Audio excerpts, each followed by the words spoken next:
Hello, everybody. Dr. Rick Wallace here, dropping in on you. It's been one of them days, been busy. Headed back into the office. Need to take some time to go ahead and touch on the subject. Shortly, I'll be heading over to the radio station to do an interview on sex trafficking. By the way, my baby's with me. Say hi, Marion. Hi. And we're going to be heading over. And we were just sitting up.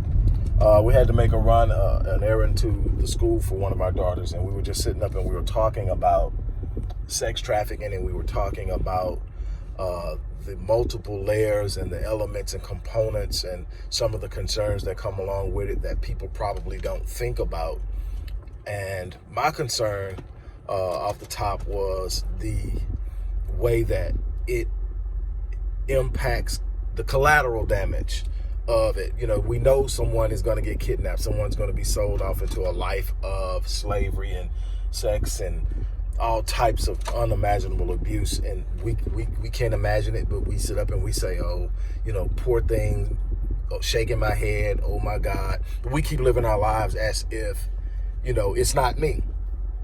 And that's the thing that Marion had.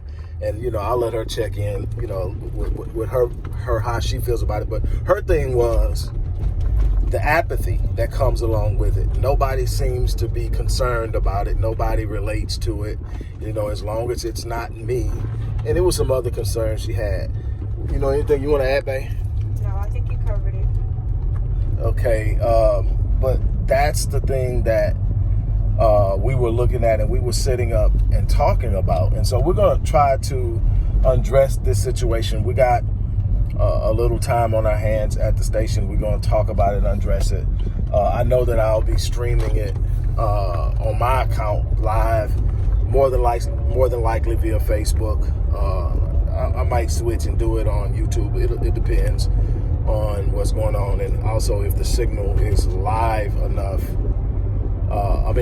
If the signal is strong enough to run a live.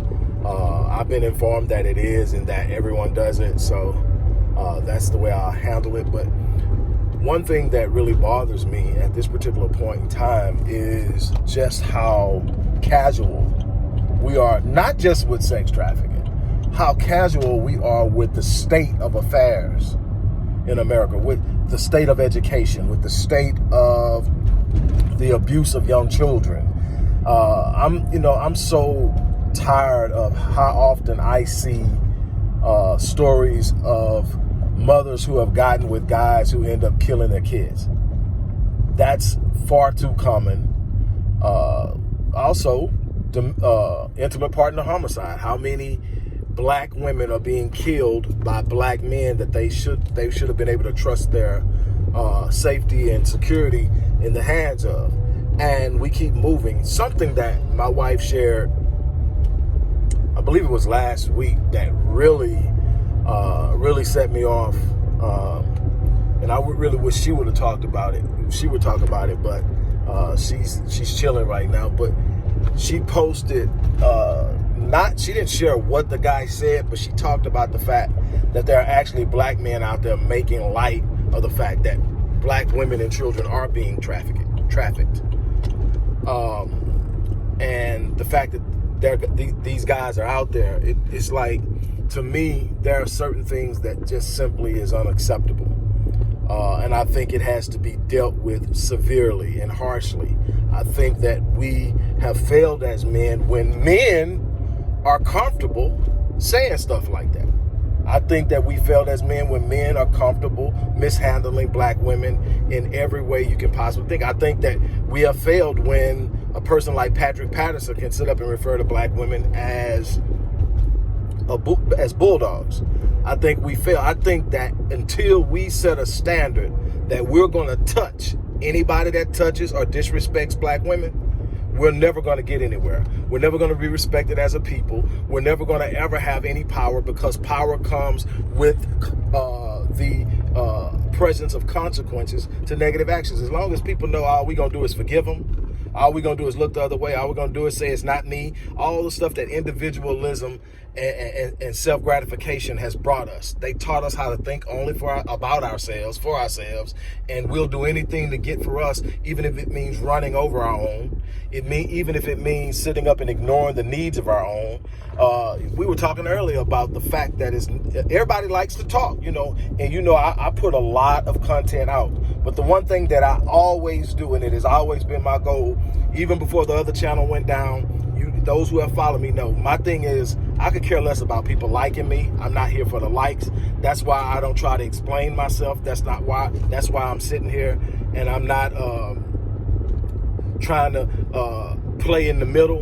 I'm going to tell you exactly what I feel the truth is, but my goal is not simply to be a lecturer. My goal is not simply to sit up and talk about. If you look at every video, it's accompanied with a solution. There are practical applications that I've worked my ass off to come up with that says, if this is what we do, this is what we come out. My thing is there are very few people willing to practice them.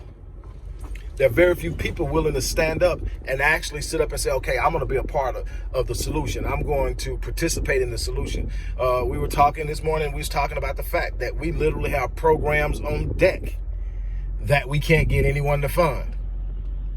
And our conclusion, we're going to still move forward. That was the conclusion. That's what we said we were going to do.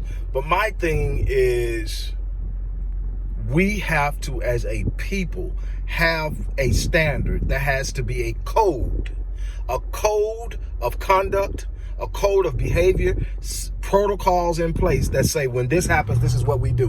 We don't need to be acting on our emotions. We don't need to be acting on how we feel. We don't need to be acting on, well, what do we do now? We react to everything, and we're always behind the 8 ball on this stuff, when we should be sitting up having protocols that dictate exactly how we should be responding to stuff, because it's already out there. We should know when someone shoots an unarmed black man, what we're going to do and how we're going to handle it. We should know when there's a black baby missing, how we're going to mobilize and how we're going to deal with it. We should know. That should be protocols set out in a code of conduct and a code of ethics, a code of behavior. I just want to share that, but I am going to get back, and I'm going to get you. I'm going to get you the feed from what we're talking about in sex trafficking. I'm pretty sure it's going to go some other places as well. Once again, thanks. Support the work we're doing. You know how to do it. It's always the first paragraph in the description box. I'm about to get off of here. We'll talk to you later.